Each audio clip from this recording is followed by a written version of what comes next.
Hello, hello. Welcome back to Limits. And man, I miss Gran and and Dave. Like, I don't know, the polar bear and the lion Pierre? Pierre's the name of the lion, right? Oppenheimer. And I don't remember the polar bear's name. Yup. I don't know. I kind of yeah, those two don't really stand out to me. But Gran's a cutie. And I don't know. There's something about Dave. I don't know. I kind of like him. Let's just get in there. You fell into a slumber. Keep it up. The next day,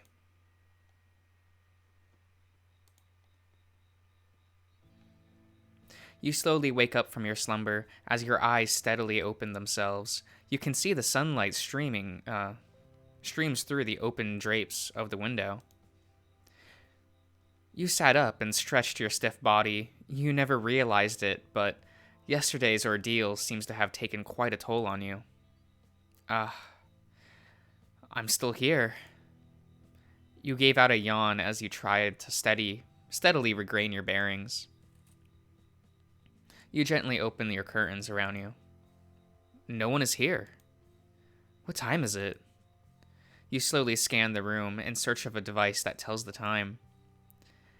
It's 7:26 a.m.? Damn. I actually can't remember the last time I saw that time. I've seen 6 a.m. I fell asleep at around that time earlier this week, but 6? I mean 7:30? Who's she? I don't even know. When is Oppenheimer going to come? I should probably wash up before then. You jump out off the bed and quickly clean up. There wasn't much to do other than folding up the blanket and tidying the cover of the bed. Once the task is done, you finally realize something. Wait. How come I can hear birds chirping? One moment. I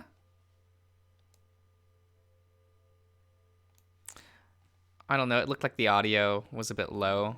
So, for the game audio anyway. So it's kind of want people to hear a little bit of it. So I can get a copyright claim on this royalty-free soundtrack. I thought bird people exist here. You briskly walk up towards one of the windows. In the distance, you were able to see a couple of little birds flying in the air. This world makes no sense. You heard the sound of a door opening. You turned around and you were able to see the polar bear slowly revealing himself. The polar bear stood by the door while holding it open as he proceeded to talk to you. Norman, that's his name. Right. Norm of the North. I got it. Yeah. Ah, you're awake. Good. Morning, Chief. Good morning to you too, Tan. Did you sleep okay? I think so.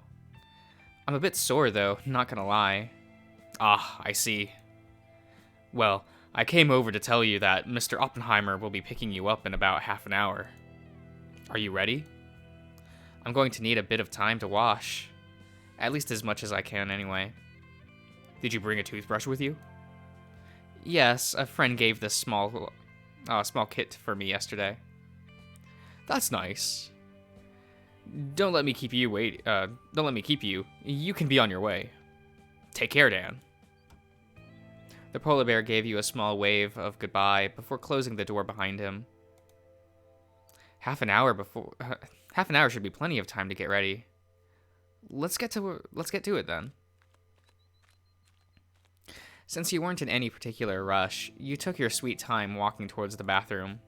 You spent the next 20 minutes cleaning up as much as you can and taking care of your business. Once you're done, you got yourself into the reception room to wait for the lion to come. As you approach the front desk, you notice a familiar figure. Good morning, Jacob. I didn't know that you worked the front desk in the morning. Oh, it's you again, Dan. Well, I didn't know that you stayed the night either. So, I guess we both learned something new today. Also, it's not like you've been here that long either. How would you know anyway? The weasel grinned as he gave you the retort. He seemed to be all pleased by himself. I can't argue with that. But weren't you just working the front desk last night? Oh, that? That was just temporary. I was just covering for someone else for an hour or two. Went home afterwards. That makes sense. Honestly, I thought you already left home. I thought you already left home before I got off. Yet you're still here. What are you, an intern or something? Or are you still in some trouble? Don't bother answering, though. You're probably still not comfortable enough to share it based on your yesterday's reaction. Well, Before you were able to start your sentence, the front door swings open. Both yours and the weasel's attention was caught by the sound. From outside emerged the intimidating lion from yesterday. His face is still the same as you remember, focused and unflinching. You notice that he seemed to also be carrying a black folder with him. A black folder? Oh, spiffy. Just gonna move the microphone a bit. Hope that's okay. His silver eyes meet with yours as he slowly strolled towards you. Good morning to you, Mr. York. Mr. Francis York Morgan. It is my pleasure to see you again. Man, why is he so formal? Good morning to you, Mr. Oppenheimer. So, have you given my yesterday's offer more thought? Yes, I think I'll be going with you today. As you responded to his question, you could visibly see a glint in those silver eyes as they lit up. Excellent. You were surprised by his sudden happy reaction. Is it a relief that you were willing to bestow some of your trust to me, Mr. York? I was afraid that you might have decided to refuse the offer. Why is it such a big deal, though? The lion regains his composure.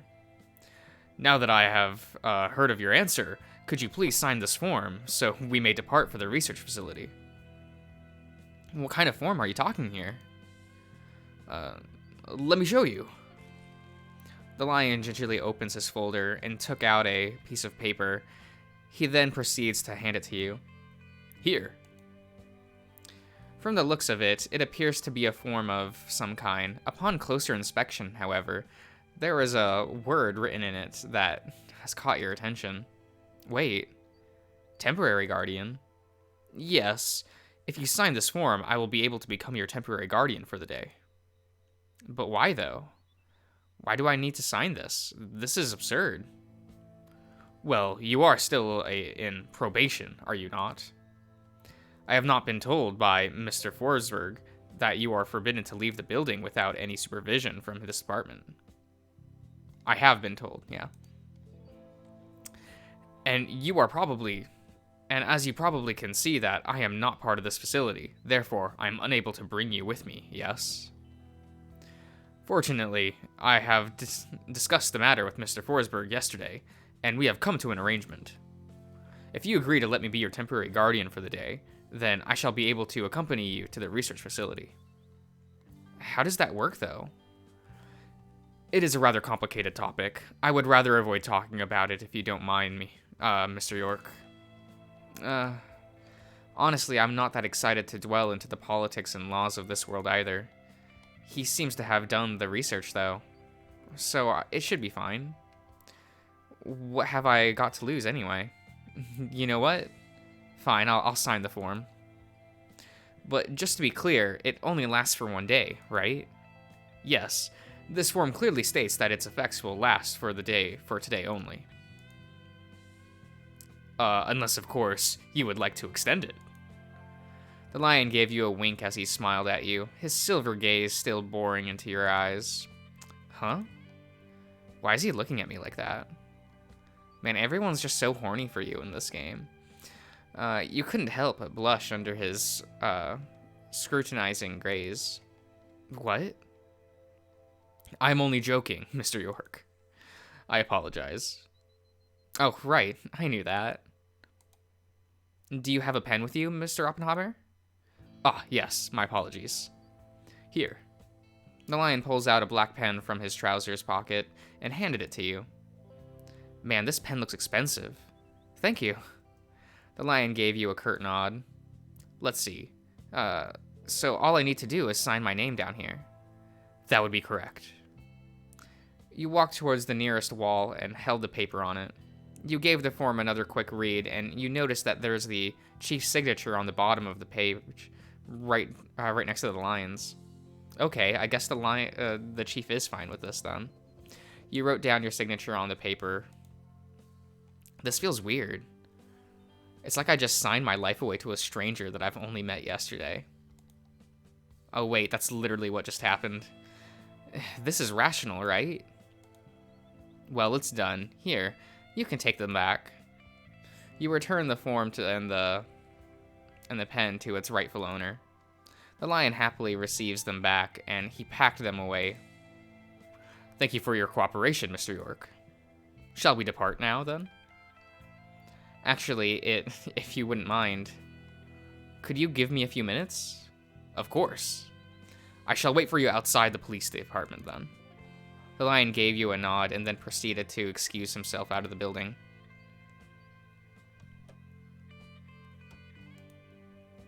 Ahem. I'm still here, you know. The weasel chimed in, which in turn gave you a jump. Oh, right. Kind of forgot that you're still here. Sheesh, kid. Ouch. Anyway, you must be quite the big shot to have that guy calling you mister and stuff. Who are you, really? The weasel gave you a questioning look as he leans forward. I'm nobody, don't worry about it. With a sigh, the weasel returned back to his previous position. If you say so.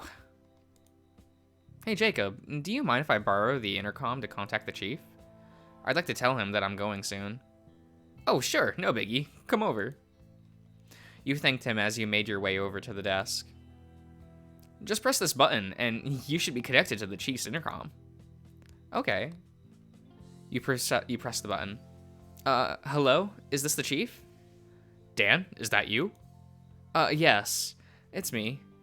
I just wanted to let you know that I'll be leaving with Mr. Oppenheimer soon. Oh, you've decided to, agree to go then? That's good, I suppose. Well, take care then. Yeah, you too, Chief. Thanks, Jacob. I'll be on my way now. Alright, take care. The two of you waved each other goodbye as you made your way towards the exit. Oh, and Jacob. Give my thanks to Steve, and tell him I said hi. And I heard about your story. All I can say is that I feel you, man. See ya. As you stepped outside the building, you couldn't help but notice how calm and peaceful your surrounding is. In the distance, you could see the lion standing patiently outside the gate, the sun reflecting off his fur. Man, he looks so photogenic. Does he? I don't know. I mean, it's just Pierre. Like, the sound of the closing door seemed to have alerted his attention, as he is now looking at you with a gentle smile on his face. He stared at you, and you made your way towards the lion. I hope everything is well, Mr. York. Yeah, I just wanted to tell the chief that I'll be going. How considerate of you. Well, let's not dally then, Mr. York. Shall we? Oh, yeah, sure. But how are we going to get there, exactly? By that. The lion points to the distance, but from where you are having difficulty trying to see what he was pointing at due to the bright sun blaring at you. The lion seemed to be picked up on this and as he proceeds to position himself in front of you, shielding you from the sun. Is that better, Mr. York? Ah, yes, thank you. He's a bit close, but now I can see what he was pointing at. Is that? In the distance, you spotted a black vehicle parked by the sideways. A limo? Yes, it is. Now let us go. The lion briskly walks ahead of you towards the car. Since you didn't want to get left behind, you followed along. As you approach the car, you were able to notice how expensive the vehicle is simply just by brushing it, basing it on the looks alone. The black carbon skin of the car and the tinted glass look to be quite sturdy themselves. I have a feeling that you are bulletproof too. Man, he's rich. The lion opened the door for you. After you, Mr. York. Thanks. After you got into the car and observed your surroundings, you couldn't help but feel intimidated. This is way out of my league. I'm scared that I'm going to break something. Where should I sit? There are quite a few selections here. Maybe I'll sit next to the window. You took a seat by the window. Shortly after, the lion would come over and sit relatively close to you. Are there literally empty seats everywhere, and he chooses to sit next to me? Well, it is his car after all. This is his right. The lion reaches over to the button nearby and presses it. Let's go. Seconds later, you could hear the sounds of the engine starting before the vehicle began moving forward. Do you own this car, Mr. Oppenheimer? Oh no, I'm simply borrowing it for the day. I have not got any vehicle in this town, so I had to ask for some assistance. Wow, the company he works for must be really rich. I made sure that I borrowed this vehicle since I was picking up the son of York with me. That's a bit showy. You didn't have to go this far. I would have been fine if you had gone and picked me up with a regular car.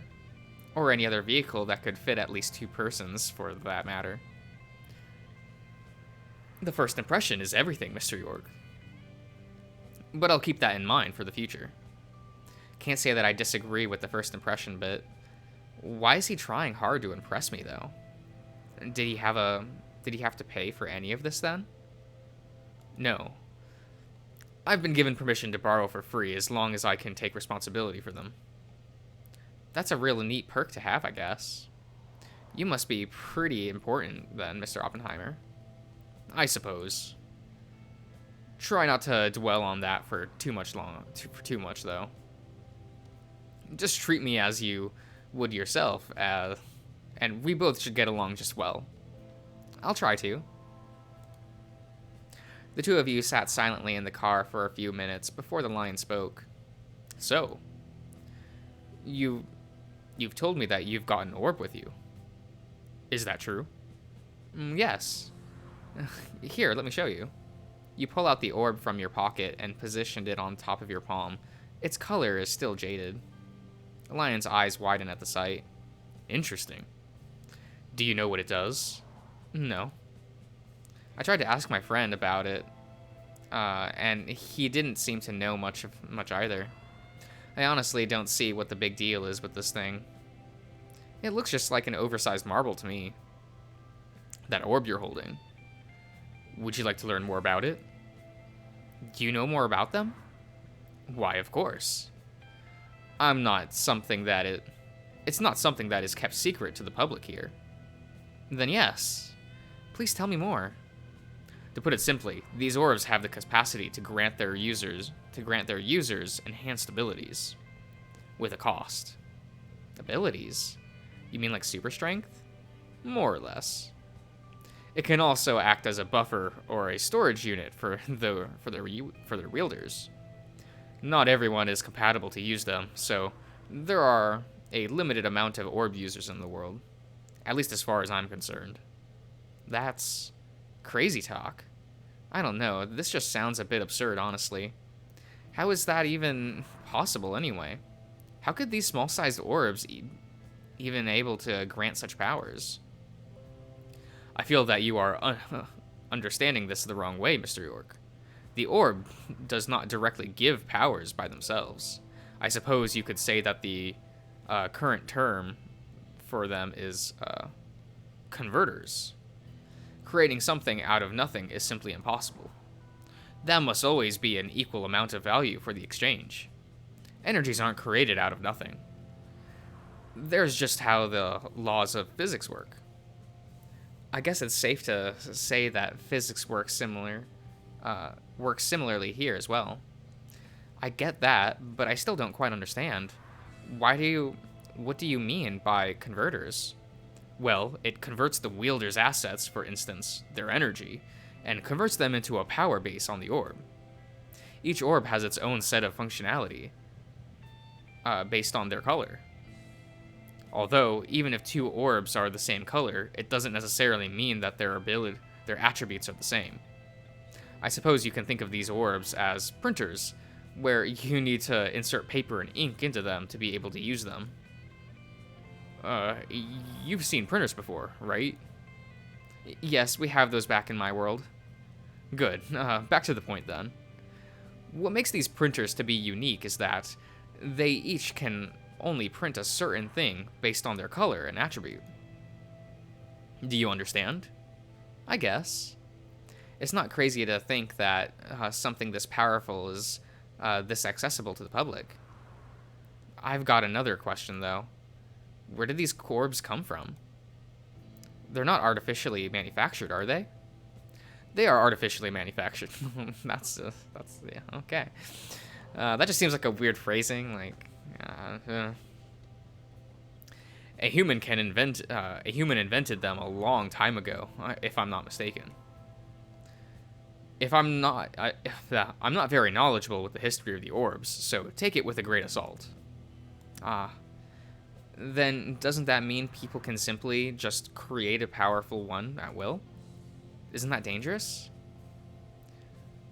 The nature of the orb is quite tricky. You can't really tell what its attributes until after you are bonded with them. Not to mention the great cost of activating one. So I suppose it's safe to say that it would be terribly difficult to obtain a very powerful orb. Unless you are very lucky, of course.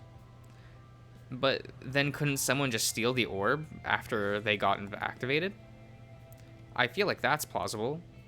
These orbs cannot be used by anyone else except the one who first activated it. At least as far as I'm concerned. Although, I suppose they can still be stolen by someone even if they know full well that it will not function for them. They may have varied reasons. So try your best to keep them safe. You can only bond with so many orbs before it kills you. Kills me? Yes. These orbs have killed a lot of their users. I mentioned that there is a cost to using these orbs, didn't I? And I really mean it. Yes, but I didn't think that it could kill you. I thought that you just needed to rest for a while or something before being able to use them again. No. They will kill you if not handled properly. Every orb users are different in terms of how much they can take before succumbing to death's embrace.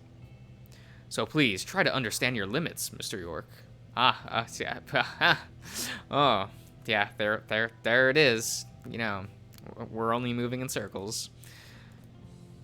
It's a power that shouldn't really be relied on. A lot of people didn't get that, unfortunately. But it's like a double-edged sword. Exactly.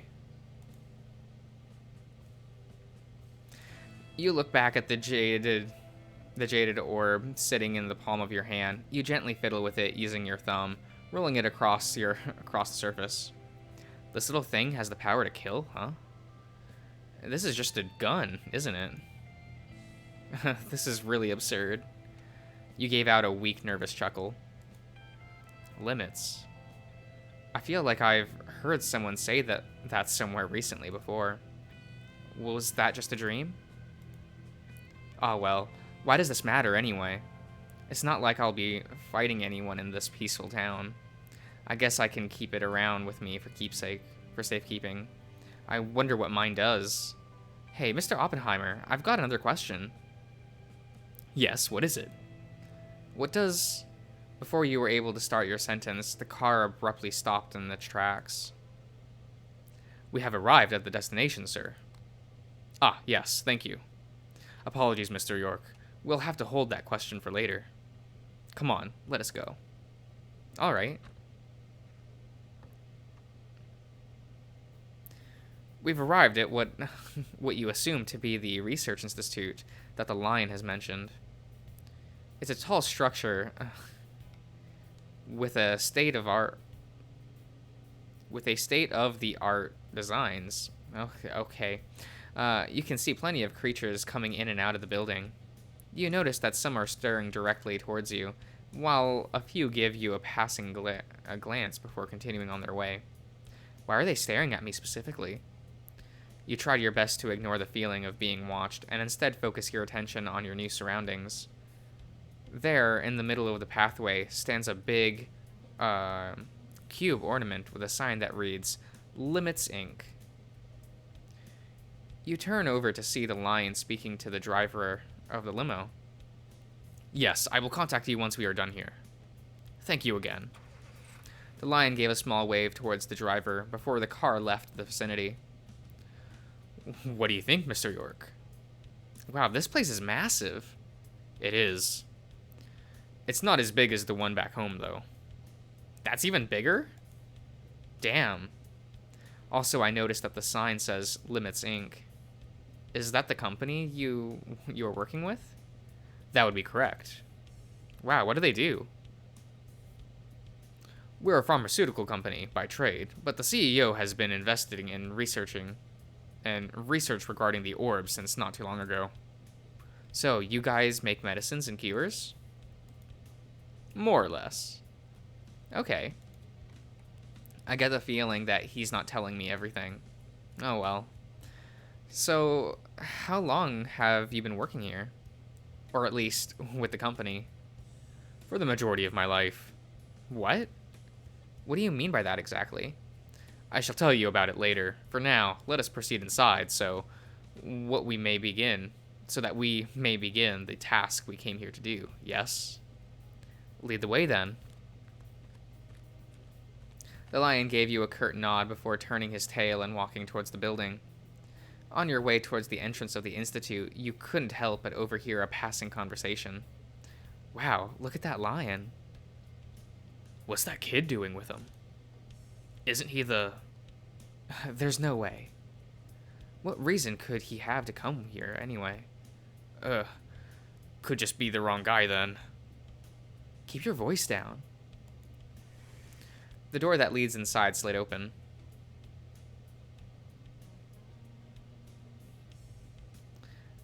Sorry, I kind of like the way this looks. Yeah. Looks good. I like it. As you took your first step inside the building, you couldn't help but feel the sudden drop in temperature. Ugh, it's freezing in here. Try to get used to it while we are here, Mr. York, because the temp will only get colder. Seriously? Kinda wish that I had a jacket with me. If it really bothers you that much, I'll see if I can find something to that'll help keep you warm. Oh no. It's fine, I'll just deal with it. Perhaps. The lion shifts his position as he looks at you. Never mind. What's gotten into him? Let us continue. The two of you made your way towards the reception desk with you tailing behind him. The lion abruptly stops, causing you to almost crash into his back. Yikes, that was close. Please, wait here while I talk with the desk person. With the desk person? Okay. That doesn't seem like a very formal way to refer to somebody. But okay, Mr. Oppenheimer. You gave him a curt nod before the lion left you for the desk, a few meters away from where you are standing. You were unsure on what to do, so you simply stood still while gazing at the creature passing by. You have yet to see a single human in the sea of creatures here. How rare are humans here? A few minutes of idly standing around until the lion returned back to you with a smile. Apologies for the wait, Mr. York. I've scheduled for your appointment, and it'll be in another hour. Have you eaten yet? No. I didn't expect, I don't exactly have any money on me to buy anything. Then how about we get ourselves some breakfast? It'll be my treat. Yeah, I'd like that. Thank you. Free food. Then let us go. I've been told that there's a cafeteria nearby. I believe it's this way. Follow me if you please. You follow the lion while making sure that you are walking side by side to avoid any unforeseen accidents. Have you been here before, Oppenheimer? I don't believe I have. I've never been to Ironhaven before. At least as far as I remember. That makes sense then. Dave did tell me that you weren't sure where to find the police department. Are you a friend of his? I guess. We've only met the other day, so I can't really say. In any case, that dragon is a nice man. You are pretty lucky to have encountered him, Mr. York. Yeah. He's also a real good cook, you know? Really? That's commendable. Cooking is quite an art form, don't you think? No. I mean, I like cooking, it's fun, but it's like... Man, eating just feels like such a waste of time. Like, you feel me? Like... I feel like for me, I either eat food that is, like, quick, the base amount of whatever, just to get me through the day, or I want something, like, extravagant to, like, make the... Oh, how do I word this? Like, I either want, like, bare minimum, it fulfills the purpose of keeping my body going, because that's what its function is, and I don't care. But if I am going to eat because I want it to be, like, extravagant. Like, you feel me? Yeah. I don't know. I guess I'm weird. Everyone always makes fun of me for that, where I'm like, ugh, eating's such a waste of time. You eat, then you have to shit, and it's like, that's more time. And then there's sleeping, and sleeping feels like a gigantic waste of time. Until you just, like, collapse from not sleeping, which hasn't happened to me, I swear. In a way, I think it is. Although, I can't really say any more than that. It's not that I'm not that good a cook. I mean, I can cook decent, but when compared to Dave's, there's just no competition, honestly. I see. Well, we're here, so let's grab ourselves something to eat, shall we? You've arrived at the cafeteria section of the building. It's occupied a small portion of the whole structure, with tables and chairs neatly placed in front of a long buffet. The place itself isn't that busy, as you were able to see a small group of creatures scattered all over the cafeteria. You've noticed that the line of the buffet is rather empty. That's a pretty long buffet. It really is. Oh well, let us see what they have in store. I believe the line starts from here. The two of you made your way towards the beginning of the buffet. The lion flashes what appears to be an ID card at the canine lady holding down the stalls. This young man is with me. The lion gave you an appointed look. Yes, of course, Mr. Oppenheimer. Feel free to take as much as you'd like. Take care. Well, Mr. York, you heard the nice lady. Here, grab yourself a plate. Okay, thank you, ma'am. Once you are done, you may pass the dirty plates to me, all right? Enjoy your breakfast. Of course, thank you. The two of you walked along the buffet, inspecting and picking up the dishes that caught your interest. What, I don't get to choose? I don't get the fake options like in like an echo. I really love that scene at the beginning of Flynn's route where you get to like choose your meal, but the decision doesn't matter like at all. So you get to choose like your drink and your meal and your side, and I'm just like 10 out of 10. I love that this doesn't matter, but that I get to choose. There's a lot of food here that don't look too different than the food back home. I think I'll just get something simple. After a few minutes of collecting food, the two of you made your way towards an empty table and took a seat.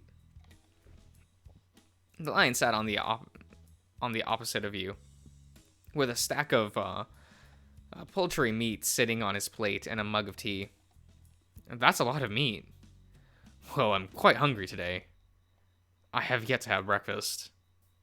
Why didn't you? It's not because of me, is it? Don't fret. I am not blaming you for my lack of breakfast, Mr. York. Simply figured that it might as well have breakfast with you instead. Mr. Forsberg would have fed you something to eat, but it's not every day that you get to eat with the York's family member. Why do you keep saying that? How special is the York name around here? I shall reveal more to you later once we have verified your DNA. Ugh, fine. Thank you for treating me for free food, though. I honestly wouldn't know what to do. You're welcome, Mr. York. But I believe you would have been fine considering that Mr. Forsberg is your caretaker. I doubt that gentleman would leave you starving while you are under his facility. Yeah, you're right. He's been really considerate to me. Not to mention, pretty lenient too. Everyone has their reasonings. Huh? What do you mean? If you were under my care, things would have been different. What? Forget what I said, Mr. York. Let's eat, shall we? What does he mean by that? Right, let's eat. The two of you spent the remainder of the time eating and occasionally chatting with each other. You notice that he's eating with such a what is this word? Oh, mate. You know what? I want to know what that word is. I'm gonna grab my phone, which is just out of arm's reach, which sucks. So I have to. Okay. Grabu. Okay. Put my phone down, grab my headphones back, put them on. I don't know. There. Come on, phone. Okay. What is this? What is this word? Alacrity.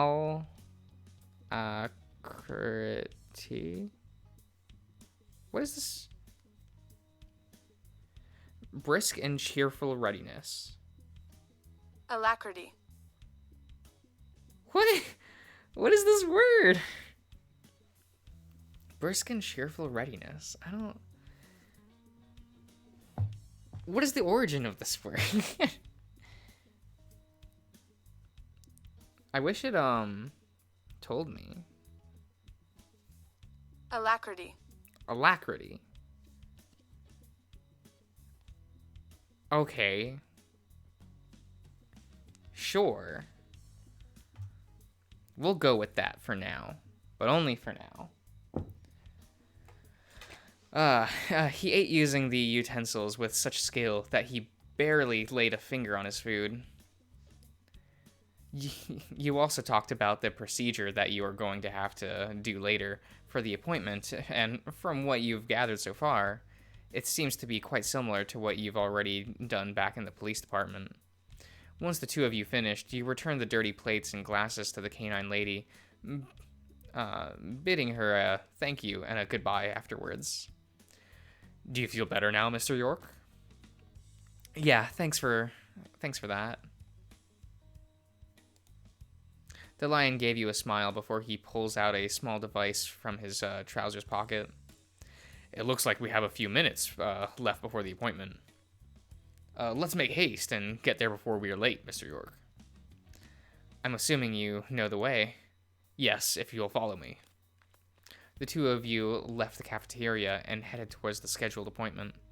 Along the way, you noticed that the traffic to the Institute has increased quite considerably.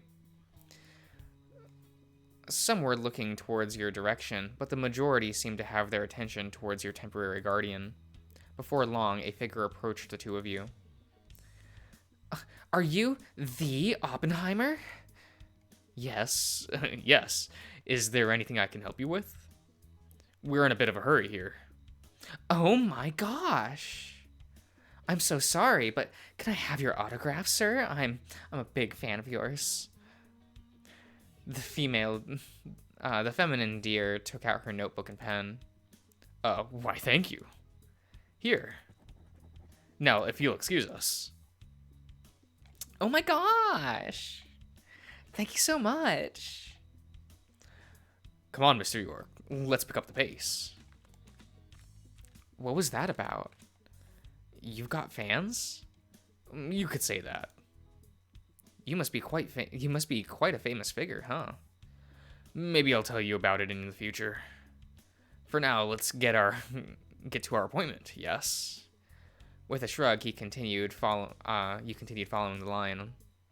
A couple minutes more of walking, and you both stopped in front of a door. I believe this is the place. Let's get inside. As the two of you entered the room, you noticed that the temperature got even colder. This place is an ice museum.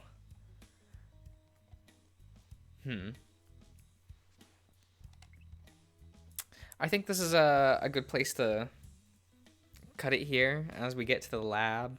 Is that a human? Is this a human? What? Sir. Okay. But yeah, this was cute, I guess. I don't know, I'm still kind of like on Pierre. Like, I don't know. He's just kind of boring. Yeah. I don't know. I guess tell me if you like Pierre. Like, what do you like about him? Is it because he's formal? And then he's nice? Is it because he's buff? Everyone in this is buff, though. So, like, I don't know how much of a plus that is, but... yeah, see you around.